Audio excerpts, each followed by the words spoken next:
All right. Morning, everybody. I'll admit I'm a little nervous doing this thing, so bear with me if I stumble and pause throughout things. I'm going to hold on to my notes here and try to get things moving. Adam, thank you for the introduction. As Adam said, I'm going to be talking a little bit about frontline feedback and evaluations, but really quick, there we go. Like many of the people in this room, I did grow up in recreation, City of Oakland day camps, rec aid, CIT, rec leader, the whole 9 yards. Thank you, Todd, for taking a chance on me in Orinda with youth sports.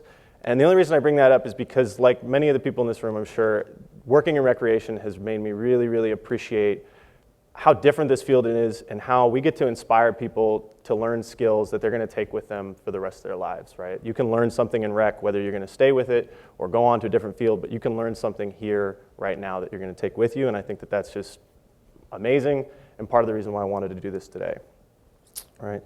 So my goal today is to try to encourage you to invest in yourselves and also invest in your teams to help achieve your goals moving forward. I think that frontline staff evaluations are a way to help achieve those goals, and I think that they're just a little different than the annual review that most of us get as full-time staff. I think that having a somewhat more formal review with our frontline rec leaders, with our facility attendants, with our lifeguards, things like that, can really pay dividends in the long run.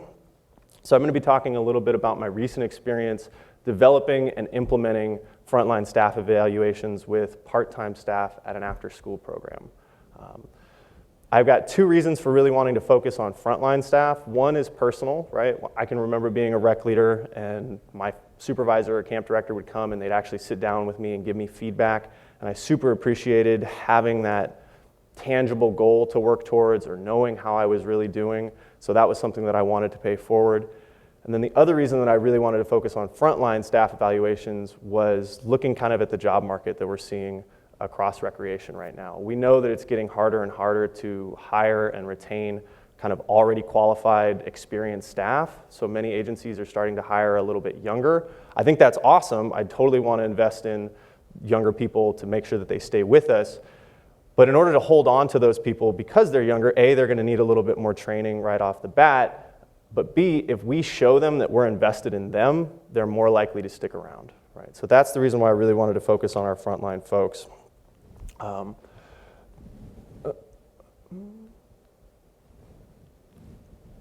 right, just going to keep going. Maybe that'll kick in.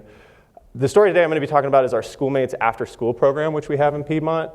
Schoolmates was established back in 1981. It's a pretty standard after-school program where the kids are there just after they get out of school. They're doing arts and crafts, playing sports, doing games. We've got 3 sites across the city.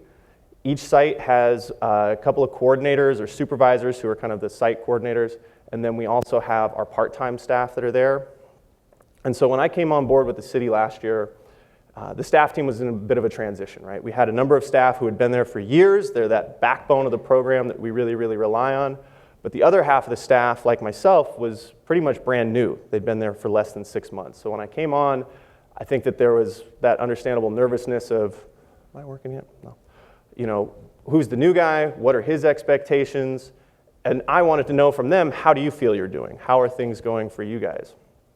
So in my mind, it was like, okay, let's do these evaluations to try to learn a little bit about what's been done in the past, how are you doing right now, but also the way that I build my evaluation can help my staff understand these are the expectations, these are what you're being held to, these are the standards that we want you to have going forward, right? So when it came time to actually start to put together these evaluations, this started about 6 months ago, I had a couple of ideas in my mind for what I wanted to do with them. But my first step, the very first thing, of course, was I had to contact HR. So I talked to HR to see what they had already been doing in the past. HR provided me with a great kind of skeleton, but it was an evaluation that was designed more for full-time, year-round benefited staff, right? So I took that and used it as a little bit of my template. The second thing I tried to do was go to the job descriptions. I actually looked at all the job descriptions for the rec leaders, for the rec aides, and I wanted to pull out the key skills that they were going to be measured against, the key metrics that they were going to have to hit, because that's what we wanted to evaluate. So I have my thing from HR, I have the job descriptions, I'm starting to run through those, and as I'm doing this and going through this process, it occurred to me, I want this to be a collaborative thing between my frontline staff and my supervisors. So I actually decided that I was going to make 2 evaluations. I made a self-evaluation for the staff, and I made a supervisor evaluation for the staff. Now these matched, they were exactly the same evaluation. They literally just said, oh, here we go. They said self-evaluation or staff evaluation. But I wanted the supervisor and the staff to be comparing apples to apples, right? So I started to go through and I started to pull out, okay, what are kind of the basic skills that they're going to need? And it also occurred to me, I wanted my staff to be learning as they went through the evaluation to start to connect the dots that it's one thing to say you know how to do something, and it's another thing to actually put that into practice. So for each of the skills, I asked staff and their supervisors to evaluate on how comfortable are you completing a task and how often are you actually doing it. So for example, it's just a basic expectation of our rec leaders that they know the rules, that they're engaging with the kids, that they're connecting with parents. It's one thing to say that you're comfortable doing that, but how often do you actually do it? So everything was set up on a scale of 1 to 6. For comfort, if you were 1, you're terrified, dear God, don't make me talk to a parent. I can't do it. If you're a 6, I had a little tongue-in-cheek, instructor level 1,000. I should be teaching others how to do this. Come to me if you have any questions about how to talk to parents. And then I asked them, how often are you doing that? If it's a 1, you never do that. Don't make me talk. I just never want to. And if it's a 6, always. I'm going to do it all the time, right? Again, I was looking for staff to start to connect the dots on maybe there's something that I'm comfortable doing. I really love supervising crafts, but I don't do it all the time.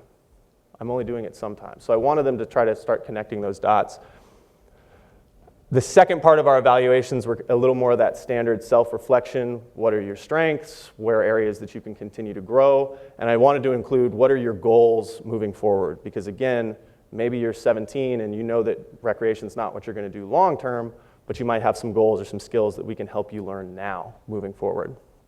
So this whole process of going to HR, grabbing the job descriptions, fleshing all that out, took about 2 to 3 weeks, at which point we were ready to start training our supervisors on how to conduct the evaluations. So my coordinator and I, we rounded up our supervisors and we put them through a training, and it was pretty straightforward. We talked to our supervisors about why we were doing this, because it was something that was kind of new. We hadn't done it for a little while, so we told them why, those same goals. We wanted to give you an opportunity to train your staff in a formal setting. We wanted to give you an opportunity to set some goals with them. We talked to our supervisors about the best practices with evaluations, making sure that they were trying to set aside time with that staff away from distractions, really giving them proper attention. And those are kind of best practices that hopefully everybody gets when their supervisor evaluates them at this point. And then the third thing that we've tried to talk to the supervisors about was to make sure they understood how to read the staff's self-evaluation, right? Kind of going back again to this particular staff person who loves supervising crafts but doesn't do it all that often. Oop, there it is. We wanted the supervisors to look at that evaluation for discrepancies. So maybe a staff person thinks that they're fantastic at one particular thing and the supervisor doesn't think they're as fantastic at that. Make sure that you have that conversation so when you're done with the evaluation, you're on the same page. Supervisor, we want to make sure that your staff knows your expectations. We also made sure that we emphasized with our supervisors that it might be the opposite, right? You might have a staff who is not comfortable doing a particular skill or who's not doing something all that often. And the supervisor actually thinks that, no, you're a rock star at that. You do that all the time, right? We wanted to make sure the supervisor knew, hey, build up this staff person in this particular way, right? They're not feeling confident in this skill, but you're their supervisor. Make sure that they come away feeling confident with that, right? So after going through this little training with our supervisors, which literally was just one staff meeting, it was time to roll everything out.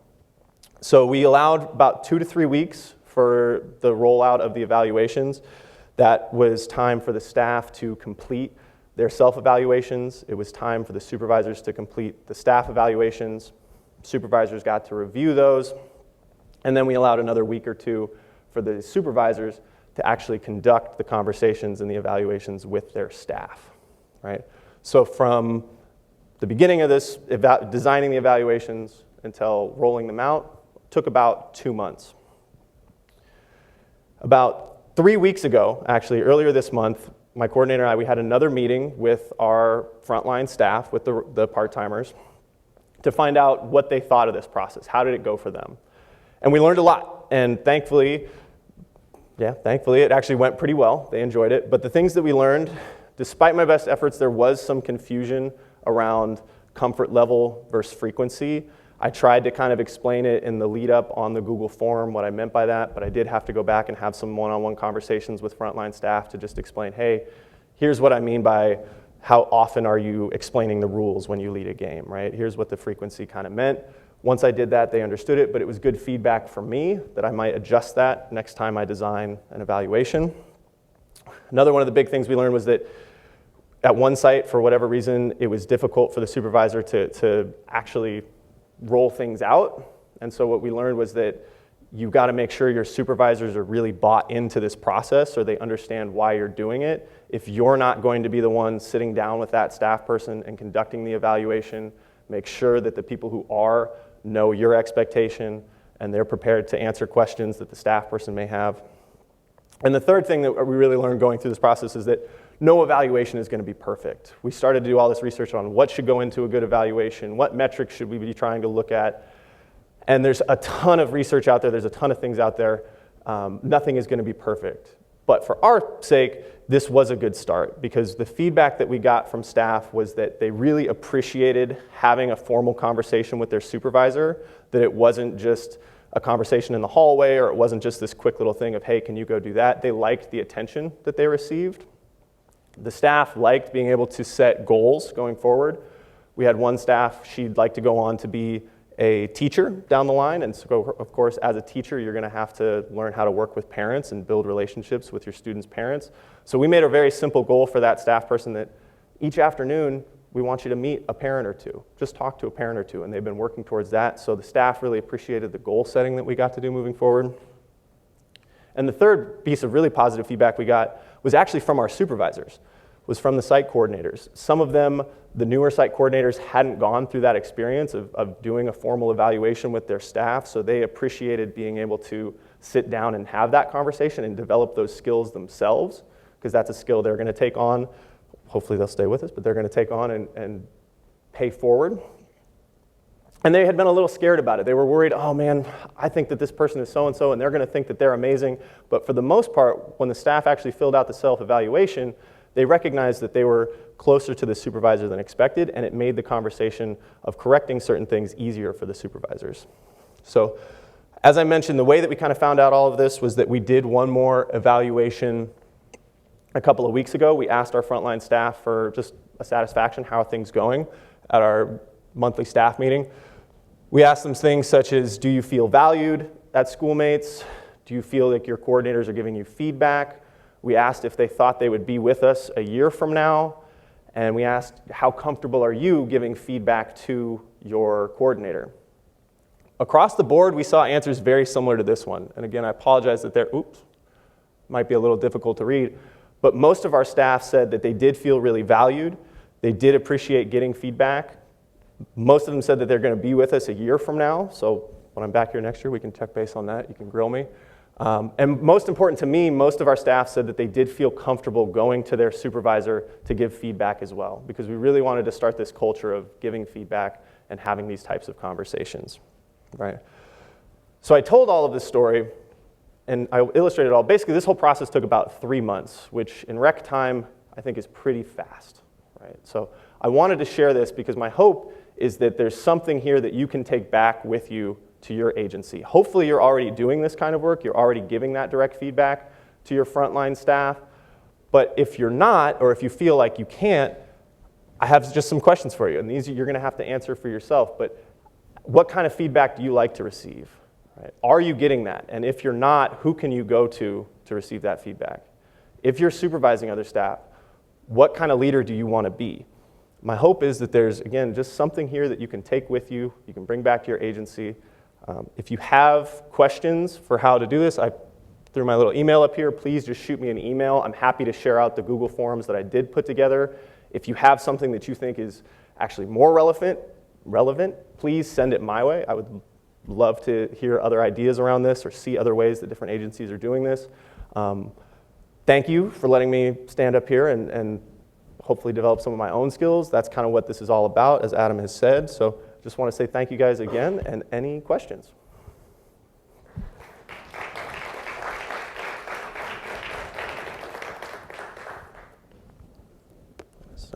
All right. Thank you, Jackson. That was fantastic. Appreciate it. Lots of good information there, so I'd love to be able to hear that.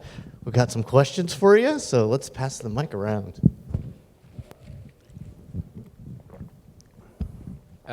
Jackson, thanks for talking. Were your supervisors full-time or are they part-time too? Were they also getting evaluated? They are, yes. So Similar.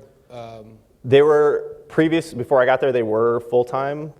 Program had gone through some changes, so now they're part-time. We did do the same evaluation process with them, but I needed to go with more of what the HR template had been. But that was another opportunity for them to basically be in their staff's position too. So we tried to evaluate the they're called site coordinators. We tried to evaluate the site coordinators before they went out and did that with their frontline staff. Thank you. Other questions?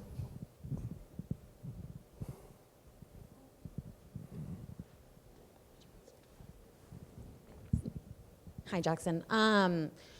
Was this kind of an evaluation that was used on an annual basis and tied to like their step increase? So it hasn't been tied to their step increase. Okay. What we talked about with HR was making it just a supplemental evaluation. We are going to go, and because these are part-timers, it's just kind of cut and dry in terms of what we can do with the steps. But we are going to try to go back in May and redo this process to see how they've how they've continued to improve, but really importantly, how they're doing with the goals that they kind of set for themselves with their supervisors. Gotcha. So kind of using this as a snapshot to kind of fill out the formal HR evaluation. Yeah. Gotcha. Yeah. Cool. And I'm happy, I would like to talk to HR and see if they can make it a little more tied to performance, because that's what most organizations have, right? But the fact that it wasn't tied to performance, or excuse me, wasn't tied to pay, I think made it a little more organic between the staff and the supervisors, that they weren't worried about what the grade was on the test. They were just like, it's an actual snapshot of my performance. Gotcha. Thanks.